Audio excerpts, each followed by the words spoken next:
Good evening, everyone. I'd like to call the work session on November 18, 2025 to order. Please stand for the Pledge of Allegiance. Pledge allegiance to the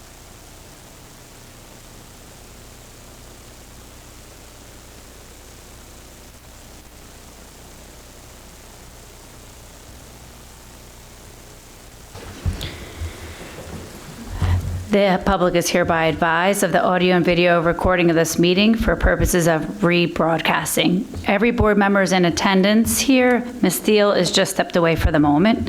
So we are going to move on to recognition and guest speakers. Dr. Zerbe.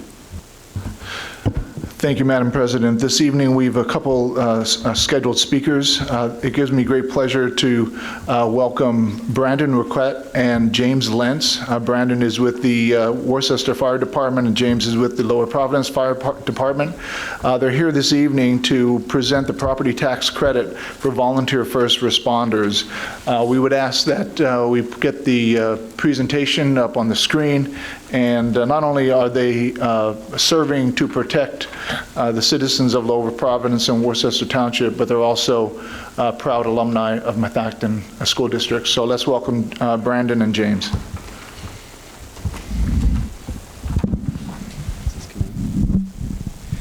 All right, good evening. My name is Brandon Roquette. I'm the Assistant Chief of the Worcester Volunteer Fire Department. With me, I have Jim Lentz, who's the Chief of the Lower Providence Fire Department. And tonight we're here to talk to you about potential property tax rebate for qualified volunteers that are serving the Methacton School District community. So a quick what and why. So what we're here to do tonight is talk about potentially following other school districts in providing property tax rebates for residents that live in Methacton School District and are qualified volunteer firefighters that meet a certain threshold for activity. And the why is really we're trying to create a substantial tax relief package to be able to retain our qualified first responders within our community by addressing retention issues often associated with cost of living barriers. And I'll get into some numbers specific to our departments about that in the next couple slides. But overall, in 1970, Pennsylvania had 300,000 volunteer firefighters. Today, that number's down to 38,000. Both our departments still remain in fairly good shape membership-wise because we are aggressively recruiting and retaining through every avenue that we can and providing all the tools necessary to still enable our volunteers to be successful and active. But with a growing call volume in both municipalities, growing training requirements, it's becoming increasingly difficult. And we feel that by increasing a tax relief package, it could help in a number of ways. So, school districts around us that in Montgomery County that are adopting similar proposals, North Penn, Springfield Township, and Hatboro Horsham are all looking at various programs or have passed programs for property tax credits for qualified first responders. This is slide 5 and slide 6. I'm actually going to come back to, or slide 4 and slide 5. I'm going to come back to these and lead us right into the actual proposal, and then we'll dive into the numbers, some of what the Finance Committee requested after our meeting. So I'm going to go right to the problem statement, which kind of reiterates what I just talked about. Historically, both organizations face challenges when it comes to keeping volunteers long-term due to cost of living. And both organizations really must find ways to bolster their active membership who are actually homeowners within the school district in order to limit personnel turnover. So in both organizations, we have vibrant junior firefighter programs. We have folks, maybe they're out of college or they're in college and are in tech school, they join the fire department. We spend a lot of time and money in training them up, but we struggle to retain those folks because they can't afford to actually live here. And that's really what we're trying to get to the bottom of, is how can we make it more affordable for these folks that are putting in the time at the top of our levels of activity and enabling them to afford home ownership in Methacton School District. So our proposal would be to provide qualifying first responders in both organizations with a tax rebate that follows a similar structure to a county program that was rolled out in 2024, and it's capped at $1,000. Again, we believe that this would make a sizable tax relief package paired together with ongoing county as well as EIT rebate programs for these homeowners or hopeful homeowners in the district. To give you some numbers about some of the trends we're trying to address. Under the 2024 county program, 55 volunteers between both organizations qualified for the county property tax rebate. Of those 55, 16 of them actually are not residents of the school district. So they still remain active with both organizations, but they don't actually live in Methacton School District. And a big chunk of those are folks that started out in the community, probably were Methacton's students. They started with one of these organizations and they continue to serve, but their capacity is quite limited given they weren't able to afford to live here. They moved outside the district. We're really thankful that they remain active with us, but emergencies, we need people there quickly. So if you're responding from municipality or two away, that definitely limits your impactfulness. Diving into the numbers a little further, in 2024, out of 45 members in the WVFD who achieved active status as defined by the agency, just 23 of them are actually homeowners within the township. Looking at Lower Providence, out of the 20 members that achieved active status with that organization, just 7 are homeowners within Lower Providence Township. Again, some data points that we just want to reemphasize. That's sort of the trend that we're hoping to reverse. And we can talk about cost of the program in a little bit. We actually have a little bit more of a detailed slide to break that down. So administration of how this would work. This was another outcome of our Finance Committee discussion. So essentially, each organization, if this were to be passed, would submit a list by the fire chief of who's qualifying for the rebate. So the chart that you're looking at right here shows current 2025 data to kind of give you a projection of where we could be headed. The Lower Providence numbers, based on how they run their activity year, are actually final because they run is it October to October? So their numbers are final, whereas Worcester, we track ours just on a calendar year. So we're just giving projections of where our members sit currently. So how the program is as proposed is that we would have 3 tiers, 1,000, 750, and 250. Now you'll notice that in this proposal, the percentages are different for Worcester and Lower Providence. Lower Providence, as you can see, runs more calls, so we wanted to try to make it fair and not try to hold both organizations to the same level. So that is why you'll see a little bit of a discrepancy there. I have also included, just for awareness, I had in Worcester 2 members that were within 5% of qualifying for the lowest bracket if it were passed. So overall, it's looking like it would be projected around $27,000 in tax rebates for volunteers in both organizations. So now I want to talk about the tax relief that the volunteers provide Methacton School District taxpayers annually. So right now, both organizations receive about a combined $1 million from their respective municipalities. Lower Providence is about 70% of that, and Worcester about 30% of that. When we're looking at what's happening around us, Upper Providence Township and Montgomery Township, both townships are either exploring or have proceeded with hiring full-time, around-the-clock paid firefighters. So in Upper Providence Township, just to staff 1 fire engine with a crew 24 hours a day, 7 days a week, they're paying about $3 million. That does not include any operating or capital costs, gear, fire trucks, keeping the lights on at the station, any of that. For Montgomery Township, they're currently evaluating a proposal to hire 19 full-time firefighters costing approximately $4 million. So now I'm going to go back and kind of talk about how we as organizations are structured to be able to provide these services and the man hours that goes into it.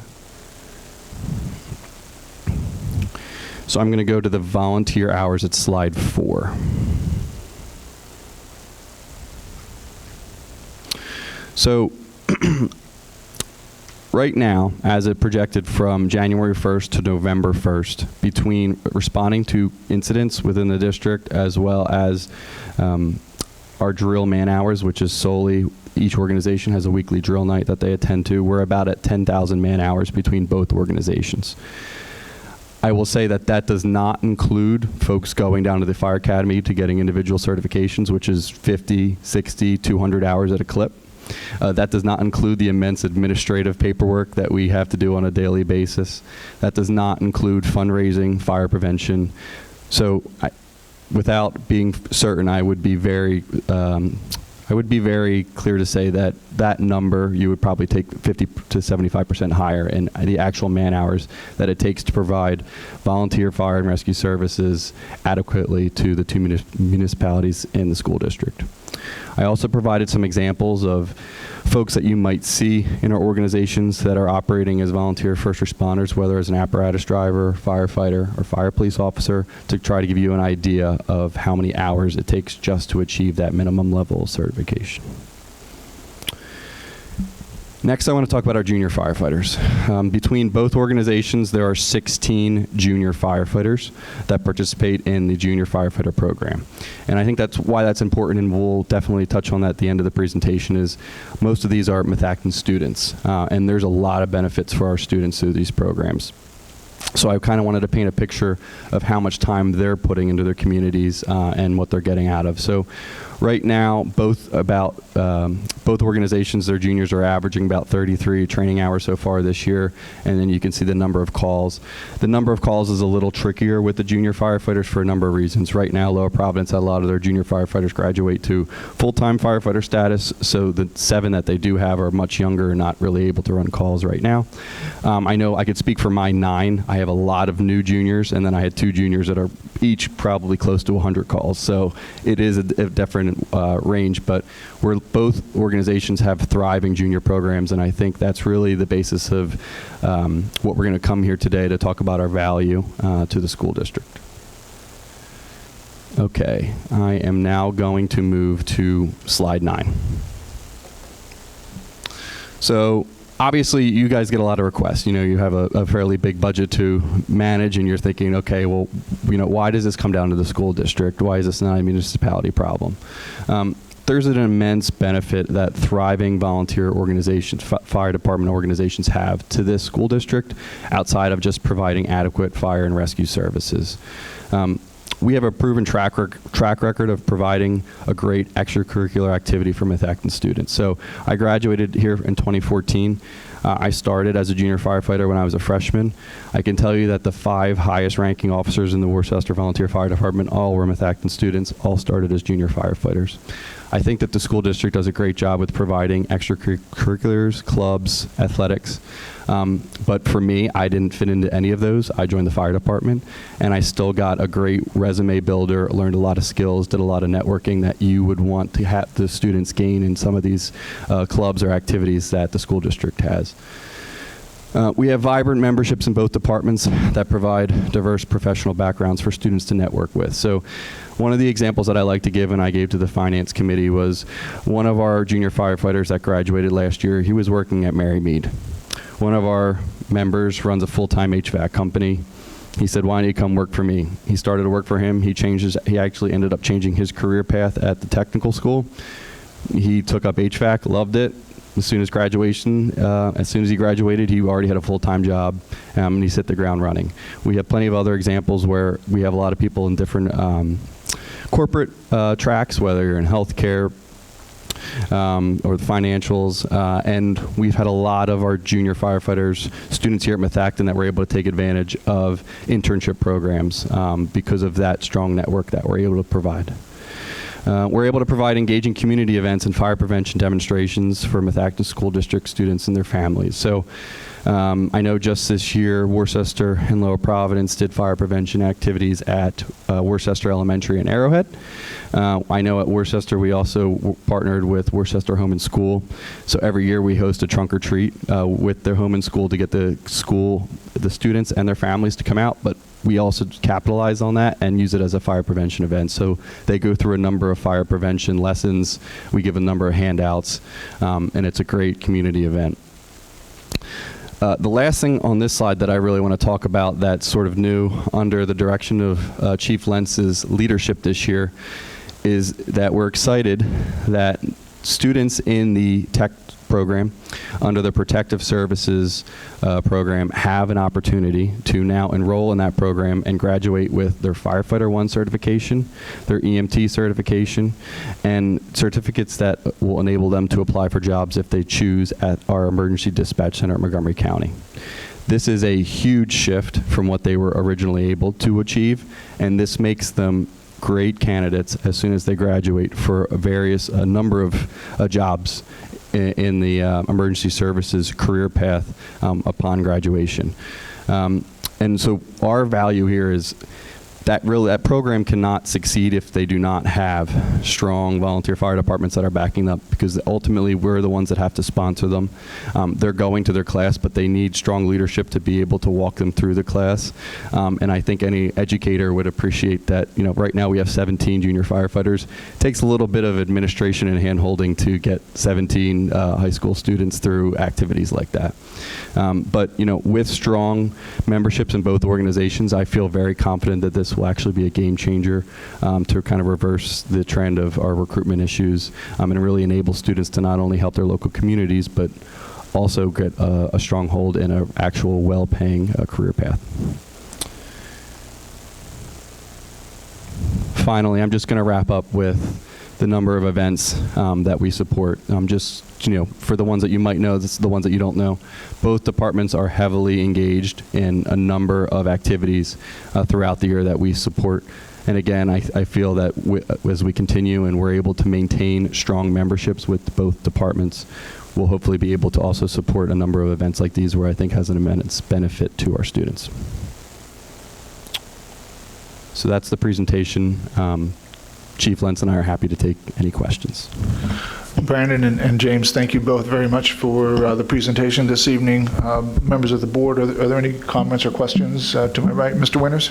Yeah, Dr. Zerbe, can you clarify, if this is something that we would take forward to the full board for voting, is that for next week, or when would the timing be on this? I think the board can determine how they want to have something like this enter the consideration for a vote. Certainly, at the very least, you would want to approve this prior to final approval of the 26-27 budget, which might be somewhere closer to April or May prior to that time frame. But you certainly could approve it at any time before that, if you so choose to. So I appreciate you did some from the Finance Committee. One quick question: that you have the Hatboro-Horsham on slide 3 matches whatever amount is provided to the county rebate. So that means if you have a $50 bill with Montco, you're getting $50 from Hatboro-Horsham School District. Correct. That's correct. Okay. And then North Penn was straight up the school district. And you have Springfield Township. Is that Springfield School District or Springfield Township? Do you know? It's Springfield School District. Okay. All right.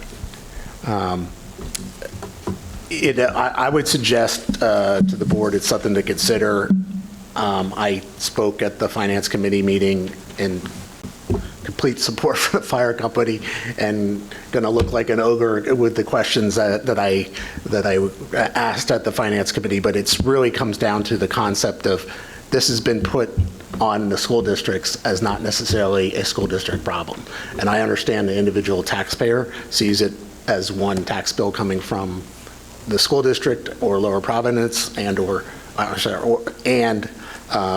of the townships.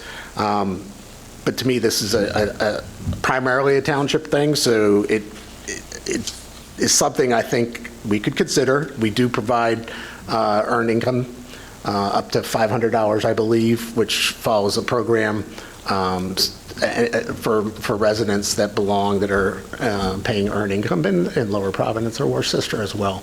But it very early in the budget cycle, and ideally we could fit that in if that's the will of the board. But I would suggest not committing ourselves to this at this point and waiting until how the budget flushes out throughout the cycle would be my recommendation. Thank you, Mr. Winters. Any other comments or questions? Mr. Mirsky? So have you taken this request to the townships? The townships are aware that we are here, but we have not taken it directly. No, you misinterpreted my question. Have you asked a similar ask from the townships for tax relief? To provide. So we did not. And the reason for that is, so in Worcester Township, and that's one of the examples I gave for the Finance Committee, I'm a resident, I pay $17 in property tax. Right. So it's just, I don't think the juice would be worth the squeeze. And obviously, I acknowledge Mr. Winter's comments about the municipality, but just how that our tax structure works. That's what leads us here today. But you also haven't approached Lower Providence either. Well, I'll let you answer the question. Thank you for your inquiry. Lower Providence Township currently funds Lower Providence Fire Department in excess of about $750,000 a year. That money goes towards operations, capital investments, as well as incentives to the volunteers. And approximately right now, I think we're funded at about $440,000 a year towards incentives.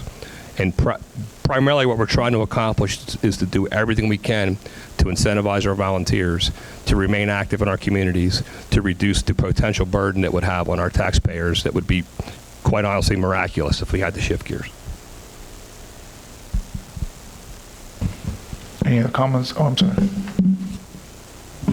My initial hesitation is exactly what Paul expressed on, is this the appropriate place to help subsidize the volunteer fire department?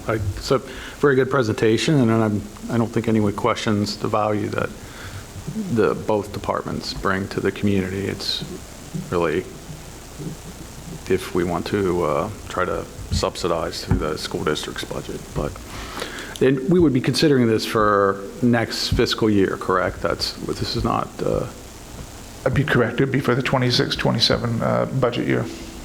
Okay, thank you. Any other comments to my right? Ms. Graff? Yeah, thanks so much for the changes to the presentation. I think, I know we talked about it at the Finance Committee meeting, and I hear the comments. I do, but I also recognize that it's really important that we keep volunteers and our volunteer firefighters, and without them, the taxpayers will have an additional burden. There's no question about that. I get that it's not really a school district responsibility to fund those programs, but I'm not sure where else you guys can go. So I think the board needs to decide if when we're going to tax our residents, are we taxing them to support the entire programs that are available to our residents? And are we valuing the programming that you're providing back to the district? And I think the list of information and things that you guys have been doing for us as a district was really helpful to me tonight. So I want to just appreciate that you put that in writing for us. And I guess the other question I have is, you mentioned that there's other incentives that you provide to your volunteers. Can you tell us a little bit more about those incentives? Lower Providence is a lot different than Worcester. They have substantially more, just because of the call volume. They need to have a little bit of a different delivery model than we do. So at Worcester, on top of the tax rebates in the county, we do have a small stipend program, but max you can make $550 a year. We also have programs to do mileage reimbursement because it's through the IRS tax rate, so it's not something that would cause them to be 1099. We've set up programs through T-Mobile actually offers first responders free cell phone service, so we've set those programs up. So we have, we've cobbled together a couple different programs, but it's much different than Lower Providence. Thank you. So this calendar year, Lower Providence Fire Department is poised to handle approximately 850 responses, which is an uptick from last year remarkably. On top of that, in our own community, about 150, 200 responses are outside of our community in the Worcester Township and the surrounding communities. We provide multiple tiers of incentives. There's 3 different programs. One is a pay-per-call program. One is a come-from-home program. One is an in-station program. And we also have gift incentive programs. And they're funded by the Lower Providence Fire Department as well as Lower Providence Township. So firefighters have opportunities to receive funds for their dropping what they're doing and coming to the fire station for an emergency. They have received incentive funds for committing themselves to be available from wherever they might be, as long as they're within a short distance to the fire station. And we also have incentive programs that are a little bit more, that compensate them to be in the fire station for upwards of 12 to 24 hours at a time for immediate response, which is part of our delivery model change from where it used to be from a typical come-from-home volunteer fire company model, because of the density and the traffic, the population, and just generally how busy Lower Providence Township is, we recognize those needs to change. So while we have the funding in place to incentivize the firefighters that are in the station, what we're really pushing for is that second apparatus, that second group of people, to make sure that first crew has backup and to cover second and third and fourth calls. I think on Saturday alone, we handled 9 responses in Lower Providence Township with 100% volunteer response. Does that answer your question? It does. It does. Thank you very much. Thank you. Any questions to my right? Ms. Cancro? Thank you very much for this presentation. I agree with Ms. Graff. Like, I think, firefighters are a critical part for us to function as a community, to be safe, and the school district is a part of both those communities. And it's a little incentive for as much as you do. The fact that you've got so much involvement with our students to help them develop and grow is phenomenal. And I think these community events that you do independently and come in and really become a group with all of us, I think is just unique in itself. So, I do think that we should consider it because it is, I understand it's part of the budget, but looking at January, when you look at your initial budget, and then take into consideration that in February. So I'd be in favor on moving it to do a decision in February. But, I would be for this. So thank you for coming tonight. We appreciate all that you do for the community. Thank you. Ms. Perdue? Same here. I just want to say thank you both for coming. I know you've come in the past to present to the board. I think you guys always do a great job. I appreciate the programs that you do in our community and also involving our students. And I know I had a student that went through the program and gave him a lot to talk about when applying to colleges and writing those applications and showing volunteer in the community and just showing how they're participating in making their community better. So I appreciate it. And I appreciate the information provided in partnership with North Monco also, just because, Monco, I think, just because many of our students, it gives them another opportunity, a certificate program. I do agree, and I appreciate Mr. Winters for asking in reference to maybe more of a what's next for the board. In looking at it, I agree it's probably early in the budget season, but I think it's it's timely to have this initial proposal presented to the board and something that we can consider when the budget time comes, whether it's the will of the board to move forward. Maybe we do a little bit work in looking at the other districts, just because I know based on the numbers you've provided, it seemed like some are matching whatever the county rebated and some is set by it. So maybe if there's something that we need to look at further as far as the amount requested, but. Yeah, I can actually speak to that. It was a comment that we made in the Finance Committee. So the way that we have the program laid out is a little different than these 3 school districts up here. All the school districts are following the point system that the county rebate program follows. We are deciding not to follow that and make the regulations for our program a lot more stringent. The county program's great, but you have to keep in mind the county program, it has to accompany departments that are in Cheltenham all the way up to East Greenville. So that is a big change of how departments operate, their call volume, what type of activities they engage in. So the county program is fairly loose, and I would say people definitely have to put the time in, but it's fairly easy to get to that 100%. We're not intending it to make it necessarily easy to qualify to get it 100% here. So again, I just want to be clear, we can definitely dive in and get more information on the programs, but again, they're following the county point system, and the point system that we have laid out would be a lot more stringent. Okay, thank you very much. I appreciate that. Other questions to my left? Ms. Chanda? I don't have any questions. I just want to say thank you for this presentation. Speaking for myself, I think when I have called the fire department, I didn't think twice about, are they going to show up? Is anyone even on call right now? And growing up, my parents' neighbor is a Worcester volunteer. Currently, my neighbor is a Lower Providence volunteer, and I know how much time they sacrifice and how much their family sacrifice, so I really appreciate this. And I would be in favor of considering it moving forward. Thank you. Ms. Steele? No real questions, because a lot have been asked already. I also wanted to follow up and say thank you for your service to the community, for the opportunities you provide our students. The Lower Province Fire Department had to come to my house 2 years ago, and I wasn't there, but I saw it all on my Ring camera, and I believe, Chief Lentz, you were one of them. And so thank you for that 2 years later.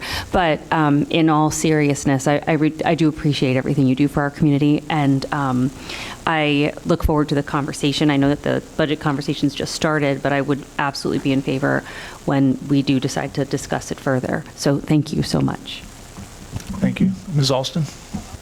I'll just sum up with with another thank you, and thank you for bringing this again with the more detailed information that we requested from the Finance Committee. And I guess what I'm hearing from the board, it sounds like we're looking to keep this on as a discussion for once we take a look at our budget in the future months. But I appreciate you coming in and for all you do for the community. Thank you. We appreciate the time. Are there any further comments, Mr. Winters? To summarize the summary, I suggest then we just wait and schedule this for, and I don't know about February, Jen, but an April where we know where we're at the preliminary, we're voting on the final budget for the first time probably in April or May.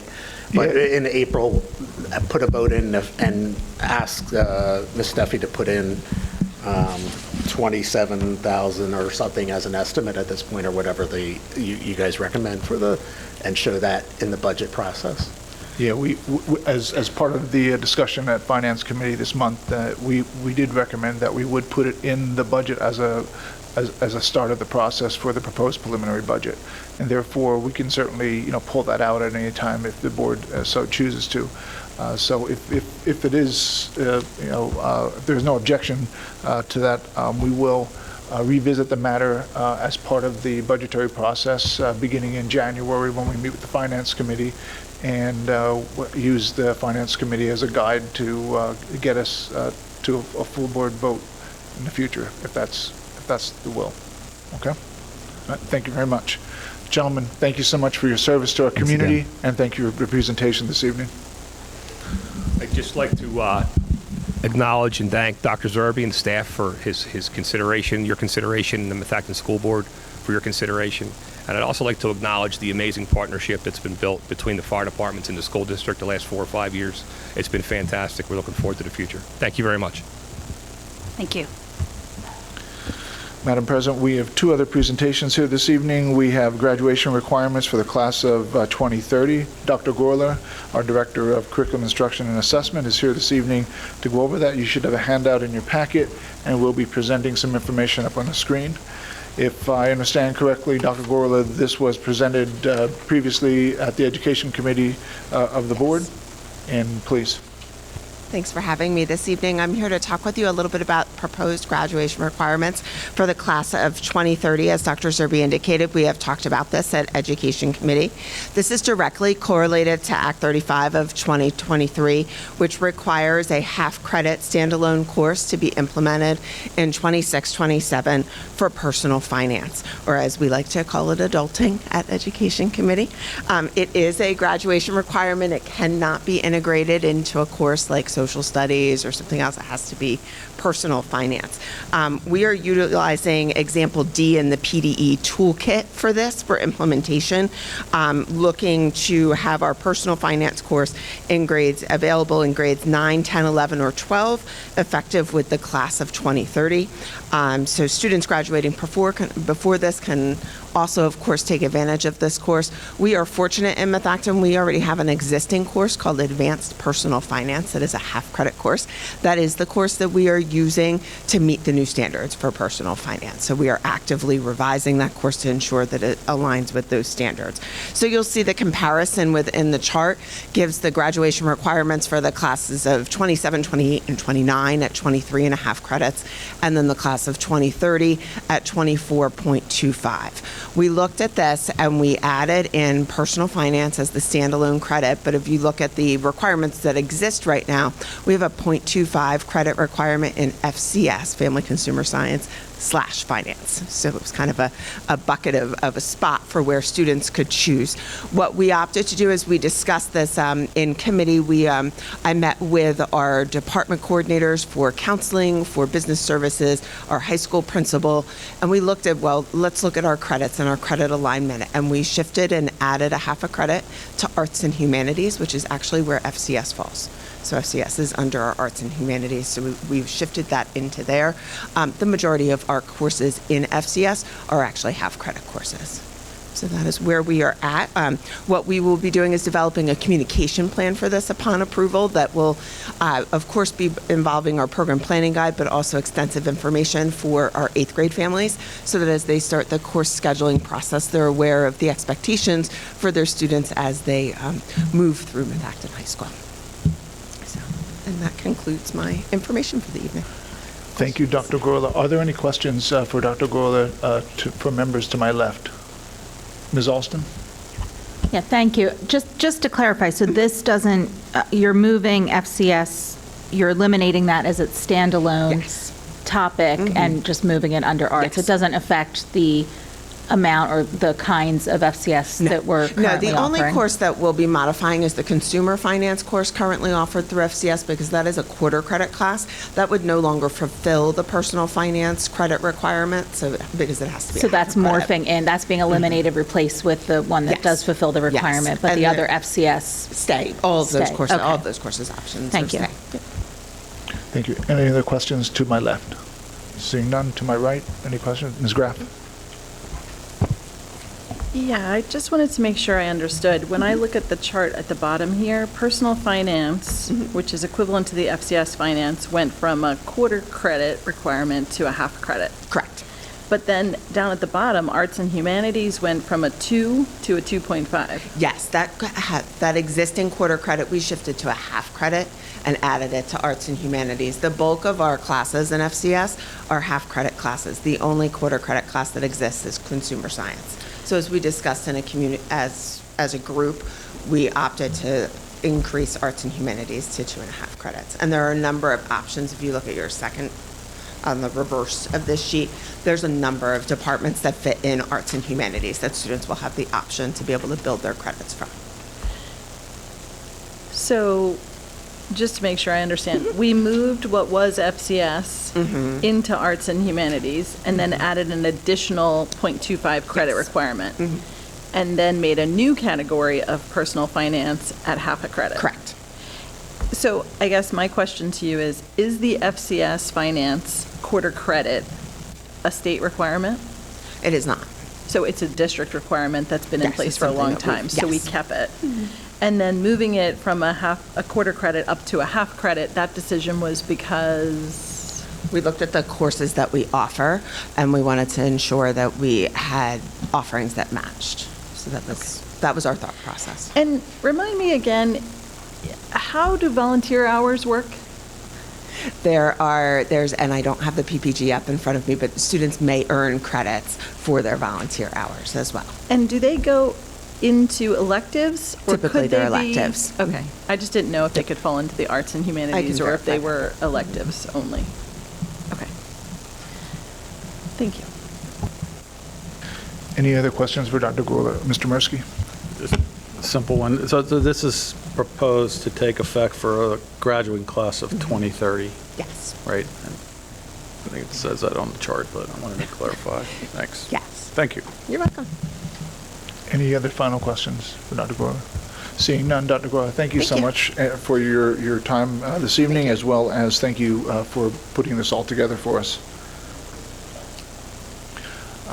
Next on the agenda, we have the projected tax impact. As part of the Finance Committee this month, Ms. Steffi, our Director of Business Services, presented a tax impact based on the borrowing. She's here this evening to share that same presentation with the board, and you should have a copy of this handout in front of you. Ms. Steffi? Thank you, Dr. Zerby. I would like to first start by providing some context around the tax impact of the 10-year borrowing scenario. The first slide, which was presented last month at the Finance Committee, shows the projected payments associated with a $180 million borrowing over 10 years. The second slide, also shared last month, is simply a close-up of the first 10 years. Both slides are included here to help frame the information on slide 3. One point I'd like to highlight on this slide is that it's not uncommon to borrow funds without having a payment due in that same fiscal year. For example, in the current year's borrowing, no payment appears in this year's budget.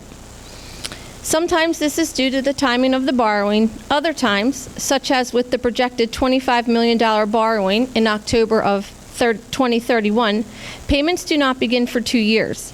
In that case, the delay is a result of debt wrapping. These charts illustrate what future debt payment could look like. Actual borrowing dates, amounts, and annual payments will change once the debt is issued. The third slide shows the projected tax impact of the borrowing plan. The median residential assessment in Methacton is $176,920. A home assessed at that value would see a school real estate tax bill of $6,541 for the 26-27 school year, an increase of $221 over the current year. Assuming taxes are raised to the Act 1 index of 3.5%, of that $221 increase, $92 is attributable to higher debt service costs. For 2027-28, with a projected Act 1 index of 3.4%, the tax increase for that same homeowner would be $222. Although borrowing is projected during that year, there is no increase in debt service due to a combination of debt wrapping and older debt rolling off.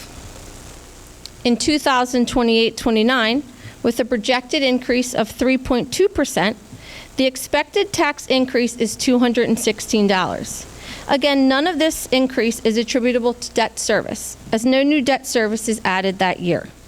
In 29-30, the projected tax increase is $223, with $64 tied to an estimated $992,000 increase in debt service.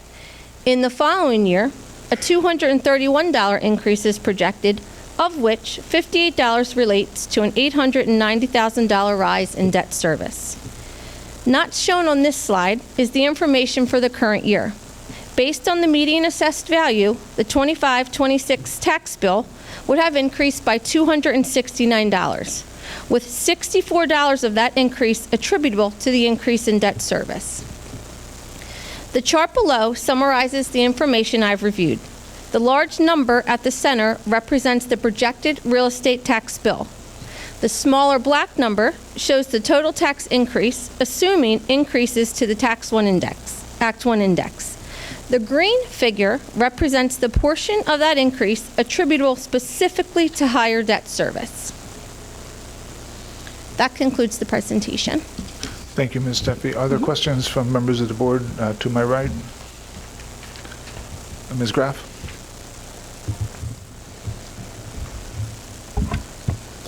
Thank you for this. I just had a question related to the assessed value. So can you just explain what the assessed value actually is? Because it's not actually the price you would pay for a home. It's based on a tax. Correct. So I'll explain what I use here, which is the median assessed value. So if you were to take every residential property in Methacton School District and sort them high to low, the median is the number exactly in the middle. And that's typically used rather than the average, because the average it's more stable, because when you're using an average, you're going to have outliers that could really throw off that assessment amount. And then I think to answer your other question, the assessed value is the assessed value in the year 1996. So typically a home with that assessed value, $176,000, we use a multiplier of about 3, so the home value is actually closer to $540,000. Okay, so essentially if I had to sort of put this in non-financial expert terms, I would say for a house that runs approximately $540,000, they're paying taxes of $65.41. Correct. And through the period that we're looking at, those taxes would climb to $74.34. Correct. Okay, thank you very much. You're welcome. Ms. Cleary? Not a question, but a comment. So when you do these presentations, it is these numbers on the graphs on slides 2 and 3, even with my readers, I can't see them. So I'm just going to request that you guys look at a way to make this bigger, remove the graphics. I don't care what we do, because the graphics don't matter, the numbers matter. It was very hard for me to sort of follow along because I couldn't see it. Understood. Yeah, Ms. Cleary, I think your point well taken. What we can do is certainly include the reports in its true format as an appendix to Right. these, and that way you can reference those in the future. Thank you for that feedback. Any other comments to my right, to my left? Ms. Cancro? I actually would like what Ms. Graff said about the 540,000, because if someone's seeing this, they might be like, they might not realize that. So I would add that. But I do like this visual, so it does give someone an awareness of what could be happening in these next few years for them. So thank you. Any other questions or comments to my left? Seeing none, Ms. Steffi, thank you so much for your presentation this evening. Madam President, that ends our guest and scheduled speakers for this evening. Next week, we have the Spirit of Methacton Awards with Worcester Elementary School, and we have the Schrader Group and ICS coming to provide a brief update on the schematic design, and then we certainly will have a recognition of an outgoing board of school director. But before I do that, if I could have your permission to read an executive session announcement. Yeah. There was an executive session of the board held virtually on November 10th for matters associated with the collective bargaining with the Methacton Education Association. And then we will go into reports next week. We will then go into advisements, and then with public comment, minutes, and then we go into fiscal items. Ms. Steffi? Sure. There are 4 fiscal items on the agenda for your consideration. 9A, list of bills. 9B, treasurer's report. 9C, budgetary transfers. And 9D, Chester County Intermediate Unit contract. Approve the contract with end terms with Chester County Intermediate Unit for reading specialist services beginning December 1, 2025 through June 30th, 2027 at a rate based on CCIU's collective bargaining agreement. Are there any questions from members of the board? Ms. Steele? Thank you. I just wanted to ask if the administration could speak to a little bit more information about this contract. The way that I understand it, it has a direct relationship and impact to some of the board goals, being MTSS and our work with Schools Cubed, which is related to the board goals. So I just wanted to know if you could speak to how this aligns with our work with MTSS and the work with Schools Cubed. Yeah, thanks for the question, Ms. Steele. So the item certainly is a critical item for approval for next week, but the work on our MTSS process is ultimately what's going to dictate the level of interventions that we have in our district. And as you all know, we're working with Patty Montgomery with Schools Cubed and Keys to Literacy, and there's a number of areas of focus around literacy, and one of those areas naturally is to review the interventions, which is where Wilson falls into play. Fortunately, Patty is going to be joining us at Ed Committee in February, and she's going to be sharing with us some of our core literacy instruction, going over our intervention process, and talking about the literacy interventions that we have in place and those that we need to invest in the future. So that should all tie in really nicely with what we're looking at in our MTSS goals. Thanks. Thank you. Are there any other questions? Ms. Alston? Yes, I just was wondering, I'm fine with this. I just was wondering about the overall financial impact to the district with this contract. Is this replacing other services that we're currently using, or is this additional services that we're requesting? Yeah, it's going to be, it's replacing services, but it's going to be at an additional cost. And do we know what that is, Dr. Regina?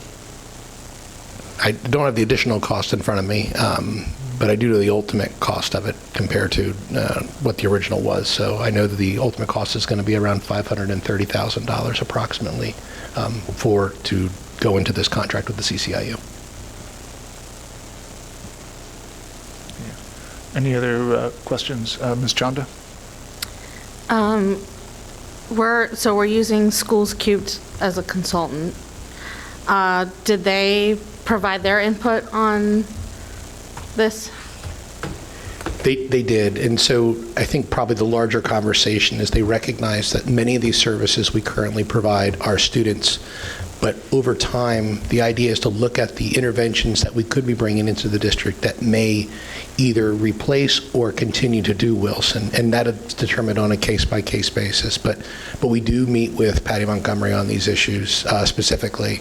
She actually meets with us twice a month to kind of go through some of the interventions in our core instruction, along with our lab school work. So yes, they were consulted on this, and they recognize that we have to go through with this next step before we start to do a deeper dive into our MTSS process. Okay, and then my other question, sorry, I had to look it up. House Bill 684, I think, was passed, right? Yes, I think it was passed.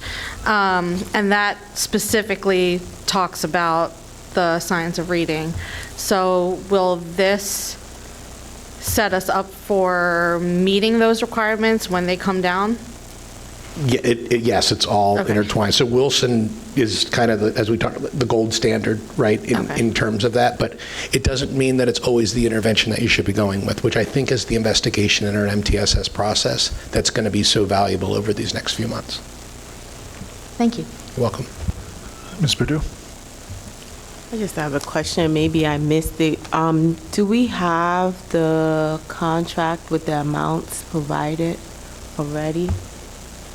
We Maybe have I missed. the contracts attached to the motion. It does not list out the exact amounts because it's going to depend on where the 4 individuals are placed on the Chester County Intermediate Unit's salary schedule. But we have an estimate, as Dr. Regina previously mentioned. And then in reference to the term, is through June 2027. Can you just elaborate on the timeline? Certainly. So one of the things that we naturally wanted to investigate, and we were very forthcoming with the information as we were discussing this with the employees that are currently working with us with Wilson. As we're going through the MTSS process, there could be a titration of services potentially in the future or still utilizing the same staff. And so, but we also recognize as the CCIU brings on new people, they need to have a commitment of some level. And so the initial request was 3 years, and the district had negotiated that down to 1.5 years. So we're able to make some of those timely decisions a little bit more quickly if we need to. Thank you. Ms. Cancro? Just for summary, though, the reason why we're going to that is because we had multiple vendors, right? How many did we talk about that summary? Just the why we're going to this and funneling into one, I think is key. Sure, it is important. And so naturally, we have independent contractors that are working through this, and you essentially have 2 options, where your options are to employ individuals to be able to do that or outsource them. And as you look to employ individuals, if you are ever going to titrate services, you don't want to ever have to furlough individuals and go through that process. So it's very comfortable to be able to look at outsourcing as a potential if you need to. But I think that ultimately is why we had to decide to go down this path, to be able to make those next steps. Ms. Graff?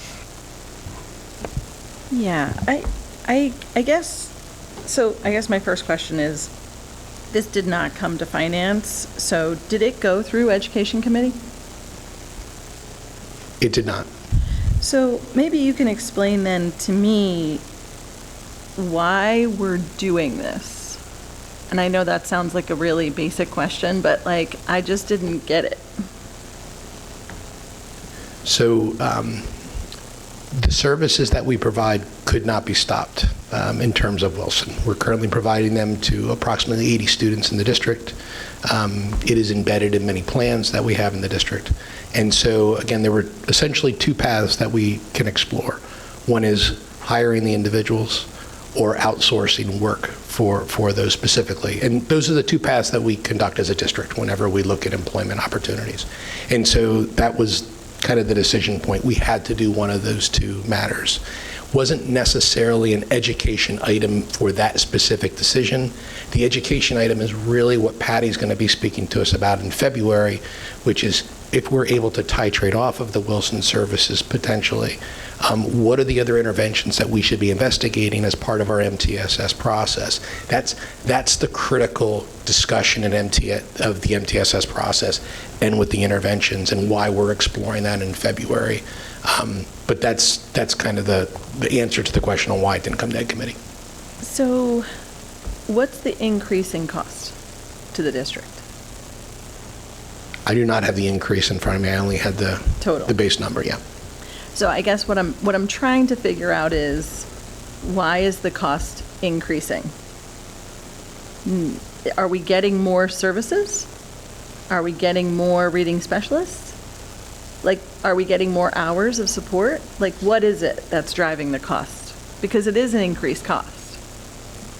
It is. That is correct. But I don't really know why it's an increased cost. Yeah, it's the employment through the CCIU that is increasing the cost as opposed to the independent contractors that currently existed.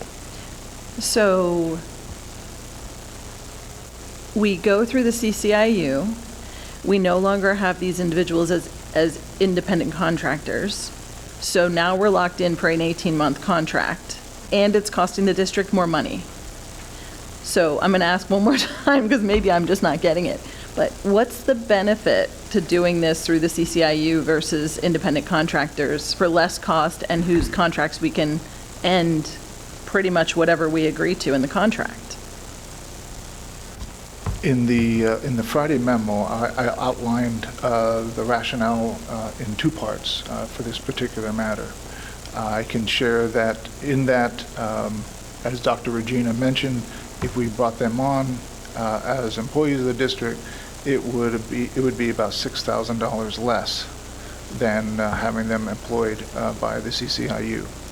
As Dr. Regina previously also mentioned, that the goal in working with Patty Montgomery and the Schools Cube folks is to leverage other resources as part of the MTSS process, and in place of Wilson in the future as part of an overall titration process. So the value is, while it's technically going to be a $6,000 increase for us to go to CCIU, the value is that in 18 months we wouldn't have to typically what you would do with an employee is you would have to furlough them from the organization, and we can avoid that process by contracting with the CCIU. But if they're contractors, they're not employees. If they're not employees, then we don't have to furlough them. So are they contractors or not currently? Currently, they're contractors. At this moment, the recommendation on the table is to make them employees of the CCIU, because otherwise we would be making them an employee of the district. Okay. I'm just going to ask that maybe we want to hold off on this decision, because I'd like to potentially get a little bit more of the financial information, and I don't know if maybe we could provide that in advance of next week's meeting. I think all the finance information was provided in the Friday memo, and I'd be glad to share that with anybody and have that again, or have a conversation with you on the matter. I did see the information provided in the Friday memo, and there were some gaps in that information that are still gaps to me, that are not clear as to how this differential is helping the district. And I'd be more than happy to meet with you and go through that with you if you'd like. Or I could have Dr. Regina do that. Yeah. Can I just ask a follow-up question, just because maybe I guess because it didn't go to Ed Committee, and I agree, it makes sense that it didn't come to Ed Committee, just based on the nature of it, and the Finance did not see it. Is there, as Ms. Graff requested, what is the impact to delaying this? And I'm assuming if there's no work session or a meeting in December, delaying this to January timeline, what is the impact? Just because I know you have the timeline here to start in December, so what is the impact to providing the requested information or clarification as requested in waiting on this? I think it's important to understand that it is important for us to make this decision so that we can continue the services as prescribed. The risk of not doing this would mean that we could have students who have IEPs that require Wilson Reading to not have the teachers in front of them. And that's our biggest concern. And that then would return into a comp ed potential challenge. But I'm more than happy to gather whatever other information is needed. I want to make sure that members of the board are as informed as they possibly can be before rendering a decision. I would just ask that you ask me what it is that you need. I'll be glad to meet with you. I'll be glad to provide that information in advance of next Tuesday's meeting. If, in fact, there's still more information to be needed, then at that time, I would suggest that the board could choose to table the matter or to put it onto another, push it out to a future determination. And that's fine. I'm just asking just because maybe Ms. Graff, if you can just share what your concerns or the gaps are that based on what was provided in a Friday memo with Dr. Zerby, just so maybe next week we can have the information provided, provided ahead of time before the next week's meeting to make sure we have agreement on this, just because it's then you're aware of the impact that it have on our students. So Yeah, I mean, I understand the impact on students. I guess my one question is, when does the current contract that these contracted employees have end? Because are we saying it ends? It's up. So when did it end? That's why this date is critical. So currently, right now, this contract would have to go through for them to continue services. Okay, so I guess my question then is, maybe my concern is really, why are we getting this information without the financial details coming through the Finance Committee in advance of the work session? So maybe that's my overarching concern. I get that we have to continue services for our students, and I would never want to stop those services, just so we're clear. But I do have concerns about the board being given this information on Monday at 11 a.m. and being expected to understand what's happening for Tuesday or Wednesday and Tuesday meeting, and we're going to vote on this next week. I feel like there's a lot. This just came up on Friday, was the first time I saw it, and I'm not sure that I still really understand the details of what we're paying for. And, we're talking about decisions that are going to now be in place for 18 months. Is there an option for us to do a 12-month? Is there an option to do 6 months? I mean, these are all the questions I have now. So I feel like we're not being given an opportunity to get the answers to the questions, and I don't expect you to have the answers for me tomorrow for these questions, so it's a concern. That's all I'm going to say. And we do appreciate the questions that you're asking. But I will make myself available if and whatever questions I do receive from any board members, we'll make sure that we provide them to all board members so that you're all equally informed of the matter. Are there any other questions on this matter to people to my right, to my left? Okay, Ms. Thiel.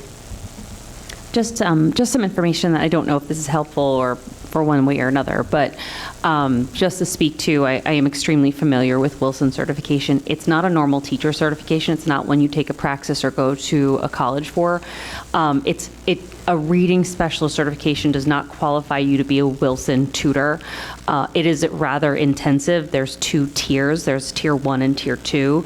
Tier 1 means you understand the basis of Wilson and its foundation. Tier 2 involves almost weeks-long, if not months-long tutoring process and having a mentor to become a full-fledged Wilson tutor.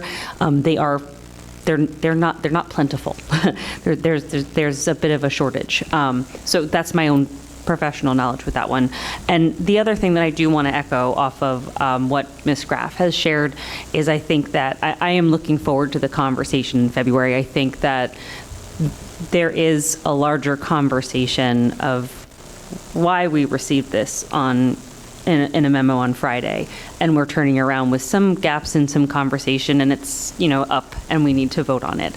And so I think the conversation in Ed Committee that is going to be happening in February, did I say Friday? I'm sorry, in February. I think that's starting to get, that is going to focus on some of the structures and systems, hopefully to support the district in addressing some that created this, I suspect. So that's what I think. Ms. Alston.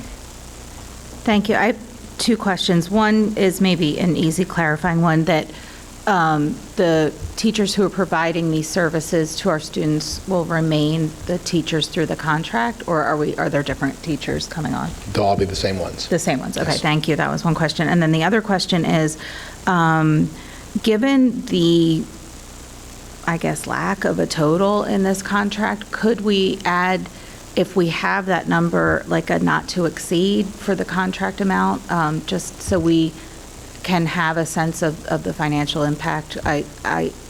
It was sort of what I was trying to ask before, and then Ms. Purdue also hit on that a little bit, but would it be possible to have a not to exceed added to this motion?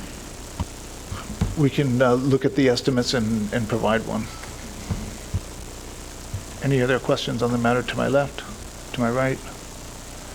Seeing none, thank you. Ms. Steffi, then we'll move on to personnel items. Dr. Sergini. Good evening, and thank you, Dr. Zerbe. The personnel items for consideration this month include the following. 1 employment classified, Michelle Lee, paraprofessional at Arrowhead. We look forward to welcoming Michelle to the Methacton family. There are 2 uncompensated leaves professional, Jennifer Toscano, kindergarten instructor at Arrowhead, and Devin Thomas, special education instructor at Worcester, both for the dates listed. 2 uncompensated leaves classified, Jennifer Machorsky, secretary to the assistant principals at the high school, and Tanya Jones, paraprofessional at Skyview, both for the dates listed. There are supplemental contracts for chorus at Arcola and the curriculum instruction and assessment and pupil services departments. There are 2 additions to the classified substitute list, Benjamin Miller and Salvatore Terranova, both custodial casuals on call. We look forward to welcoming Ben and Sal. And 1 community education hire, Ocean Yarn, lifeguard swim instructor. We thank Ocean for taking on this role, and that concludes my report. Thank you. Thank you, Dr. Sergini. Are there any comments or questions for Dr. Sergini to my left? Seeing none, to my right? Thank you, Dr. Sergini. We'll move on to curriculum and programs. Dr. Regina? Yeah, thank you, Dr. Zerbe. Just one item this evening for the graduation requirement as presented by Dr. Gorla, and that is to approve the graduation requirements, starting with the class of 2030 as presented. Thank you. Any questions for Dr. Regina on that? Ms. Alston? Just, maybe this is obvious, but if it's starting with the class of 2030, is this then implemented next year to then offer up, like, for the 4 years for everybody? For the current freshmen, yes. Okay. Yep, exactly. Thank you. Yep. And just, I know Ms. Gorla presented at a committee and talked about this, but I know there's a communication plan to go out. She may have mentioned it briefly, but a communication plan to go out to those students that will be impacted and their parents also, right? Yeah. Any other questions on curriculum and programs? Seeing none, policy. Dr. Regina? Thank you, Dr. Zerbe. For first reading, really just general updates except for Policy 202, which is out of cycle, which really is some legal updates to the notice and hearing process for the expulsion of non-resident students that had to be updated. For second reading, again, items that we discussed last month, no major changes, and then one intent to repeal, which is the state mandate waivers policy 825. Thank you. Thank you. Any questions or comments for Dr. Regina on policy matters? To my right? Seeing none. To my left? Seeing none. Thank you, Dr. Regina. Then on to other. We have gifts and donations. We have approved a generous gift from the Van Nuys Family Charitable Fund to support Methacton High School field hockey in the amount of $4,000. Approve a generous gift from the Van Nuys Family Charitable Fund for the Methacton High School girls soccer team in the amount of $4,000. Approve the gift from the Van Nuys Family Charitable Fund to support the Methacton girls track team in the amount of $4,000. And 4, approve the generous gift of the Van Nuys Charitable Fund to support Methacton High School girls lacrosse team in the amount of $4,000. Item 5 is to approve the generous gift from the Blackburn Giving Fund for, I think that's supposed to be PBIS. We'll make that correction. At Eagleville in the amount of $200. 6 is approve the generous gift from residents of Shenandoah Community Supply Woodland Nurses Suite with identified student items in the amount of $390. Item 7, approve the generous gifts from residents of Shenandoah Community to supply Eagleville Nurses Suite with identified student items in the amount of $390. 8, approve the generous gift of Lower Providence Township of a 2014 Ford Interceptor sedan to be utilized by the Methacton School District's Chief of Police, valued at $10,000. I'll just stop there for a second and see if Dr. Zergini wants to make any further comments on that one. Thank you, Dr. Zerbe. With the addition of the Chief of Police position and also the increase in the number of armed officers in the district and the desire to have them be mobile, we recognized as part of this process that we would need to also purchase a vehicle.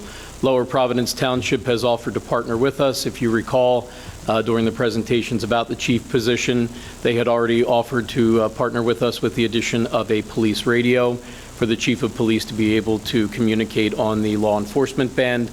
The Lower Providence Township supervisors have gone a step further and taken a vote to donate a vehicle to be utilized by the Chief of Police. Lower Providence Township does have a cycle whereby they cycle out their police fleet, and they have offered to donate a 2014 Police Interceptor that is decommissioned from the fleet, but a fully functional law enforcement vehicle. And that will allow the Chief of Police to utilize a police vehicle with lights and sirens and be fully mobile. That eliminates the need for the district to purchase a vehicle. The only thing that we will have to do is pay for the transfer of the title, and then also have the markings on the vehicle changed from Lower Providence Township to Methacton School District. Thank you, Dr. Zergini. Item 9, approve the generous gift of anonymous donor to support the high school students' lunch balances in the amount of $100. And the last one is approve the generous gifts from former Skyview teacher Catherine Mann in honor of her parents, Leo and Lori Gladnick, to the backpack program in the amount of $250. In terms of trips, we have approved the high school wrestling team to participate in a tournament from December 29th through the 30th of 2025 in Jim Thorpe. And transportation is to approve the roster for the 25-26 year if we add additional drivers, which I don't see any listed there, so we will just remove that if we don't get any additional drivers. That ends the agenda. I'll turn it back over to you, Madam President. Did we have any questions? Mrs. Perdue? I just have a quick one on item 9 in reference to the donation to support high school students' lunch balances. When we get donations like that, how is it managed as far as the decision on, I guess, what lunch account balance it's supporting, or how is it implemented? It's just a clarification question. So typically what we do with those donations is we have students throughout the year that go from a paid status to a free and reduced status. And they may, a lot of those students often carry balances. So when we get donations like that, the first thing that we do with them is we use them to clear the balances for the students that are on the free and reduced lunch program. Do parents have to put in a request for that, or is that something that is done automatically? We do it automatically. Okay, and then the parents are notified that, okay. Correct. Thank you. Go ahead. Ms. Graff? Yeah, I just wanted to follow up on item number 8. In the Friday memo, it was identified that this was a 3-year-old vehicle. Is it really a 2014? It is a 2014 vehicle. It has 78,000 miles on it. Okay, thank you. Any other questions? Oh, yes, Ms. Alston. I just want to comment on what a lot of wonderful gifts we have from the community to our school district, and to thank these community members who have given these gifts to us. I do agree. It's great to see. Much appreciated. Any other comments or questions? All right, seeing none, the next one is dates for board members and calendars. There are 2 more dates existing for November 25th, our regular board meeting, and then December 1st for the reorganization board meeting here at the high school. Anything for old business or new business? All right. Seeing none, we'll move to courtesy of the floor. The Board of School Directors will now provide an opportunity for residents to make comment on matters that are or may be before the board. The board asks that you keep your comments to 3 minutes or less. The Board of School Directors may choose to respond to matters following the conclusion of the comments, and please submit questions via email to information@methacton.org.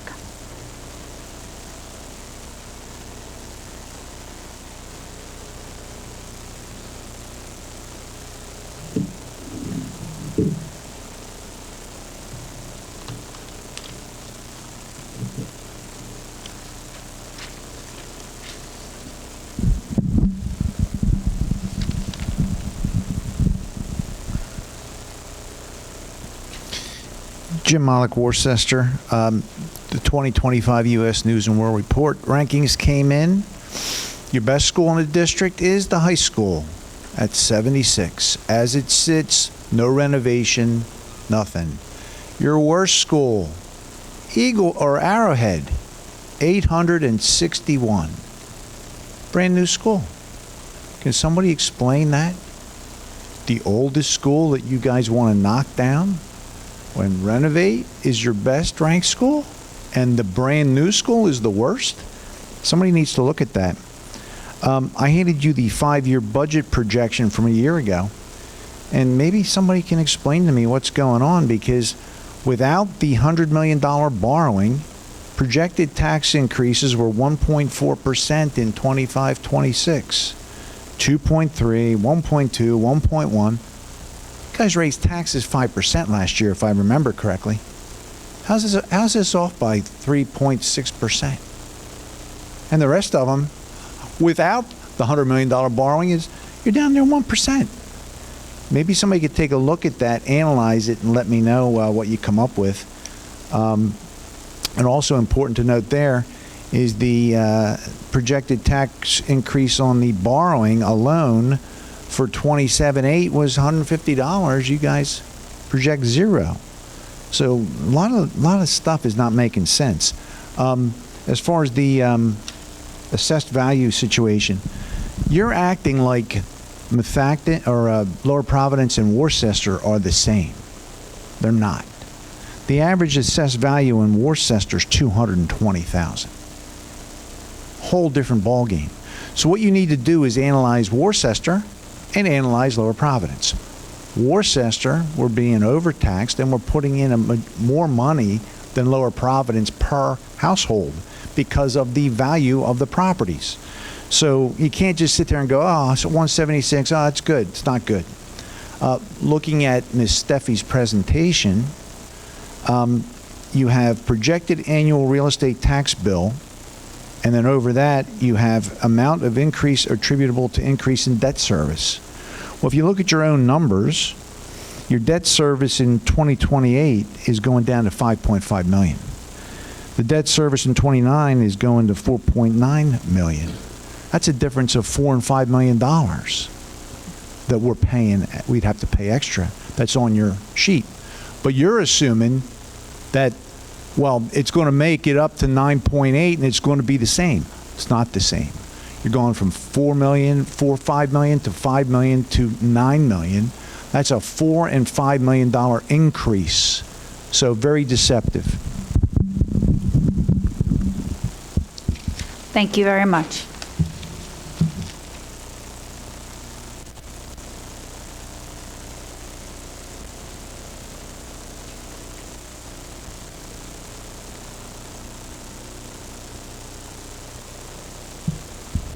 Good evening. John Andrews, Lower Providence.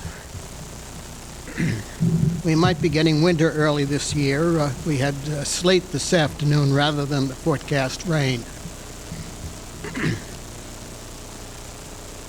And speaking of forecasts, we have Ms. Steffi's presentation that was given out at the Finance Committee meeting. The first chart that she showed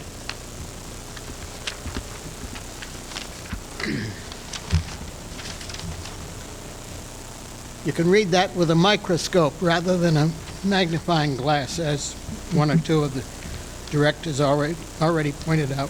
Whereas this, an 80% enlargement, uses all the paper and is readable. If anyone were to take a course in PowerPoint, they'd learn that Microsoft's intentions were that it result in a readable presentation. Of course, this is in color, and color really helps. And overall, what Ms. Steffi has given you is the maximum hit that you can have in terms of meeting the annual Act 1 index limit. And reality is something different. And for instance, people who are aware that there's going to be 5 or 6 or 10 years of maximum taxes for homeowners in the district, that's not good. It has no cushion for the school district, and you need to look at the intended implementation. And in that regard, I think that continuing use of the existing pool saves quite a bit of money without hardship to the students.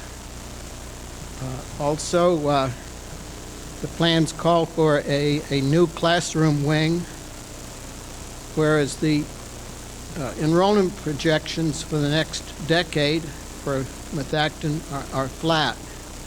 So I think that the number of new classrooms needs to be curtailed in a way that would allow added classrooms in the future, but saves money. I think spending $120 or $125 million Thank you very much. is not wise. And one of these Steffi charts, just to finish up, shows borrowing of I think $125 million, and total cost, including interest, of I think $350 million. Thank you.